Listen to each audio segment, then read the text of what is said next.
নমস্কার বন্ধুরা, কুকুস কিচেনে আপনাদেরকে স্বাগত। আজকে চিকেন দিয়ে স্নোবলের মতন দেখতে একটি আইটেম করব। চলুন, তার জন্য আমার কি কি লাগছে। বোনলেস চিকেন, আদা রসুন কাঁচা লঙ্কা, দেরাদুন রাইস আর ধনেপাতা। আমি এগুলো আদা রসুন কাঁচা লঙ্কাটা আর এই বোনলেস চিকেনটা আমি চালিয়ে নিচ্ছি। ধনে পাতাগুলোও দিয়ে দিচ্ছি। মিক্সিতে চালালাম, একটু বেশি পেস্ট হয়ে গেছে, আপনারা আর একটুখানি ইয়েও রাখতে পারেন।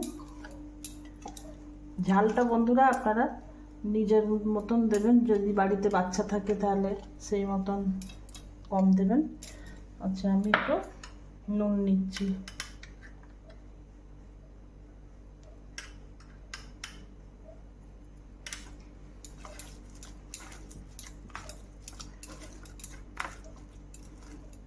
দিয়ে এরকম আমি বলের মতন করে নিচ্ছি।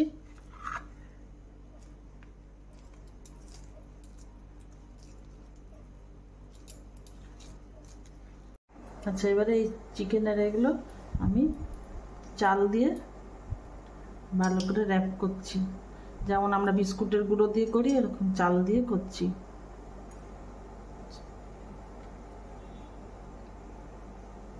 এই চালটা নিলেই ভালো হয়, না থাকলে আপনারা ছোট দানার গুঁড়ি, যেটা আপনারা গোবিন্দভোগ চাল বলেন সেটাও দিতে পারেন, আতপ চাল দেবেন।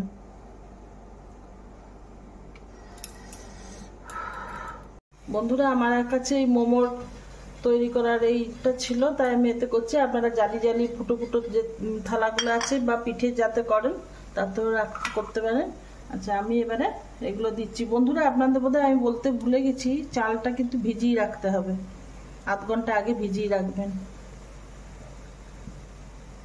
যারা ডায়েটিংয়ে আছেন তাদের জন্য এটা খুবই উপাদেয়, তেলও থাকছে না, একটা মিল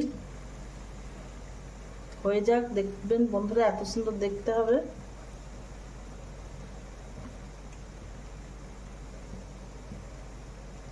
ঢাকা দিয়ে দিচ্ছি, 10 মিনিট থাকুক।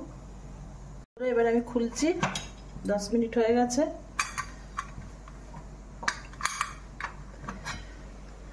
দেখুন বন্ধুরা, কত সুন্দর দেখতে হয়েছে। কদম ফুলও বলতে পারেন, স্নোবলও বলতে পারেন, দারুণ সুন্দর দেখতে হয়েছে। সেদ্ধও হয়ে গেছে। একবার কিন্তু বন্ধুরা অবশ্যই বানাবেন, বানিয়ে আমাকে জানাবেন কমেন্টে কেমন লাগলো। শেয়ার করবেন অবশ্যই। এগুলো ছোট বাচ্চাদেরও খেতে খুব ভালো লাগবে, বড়দের তো লাগবেই। ঝালটা আপনারা বুঝে দেবেন, লাইক কমেন্ট করবেন, সাবস্ক্রাইব করবেন। নমস্কার বন্ধুরা।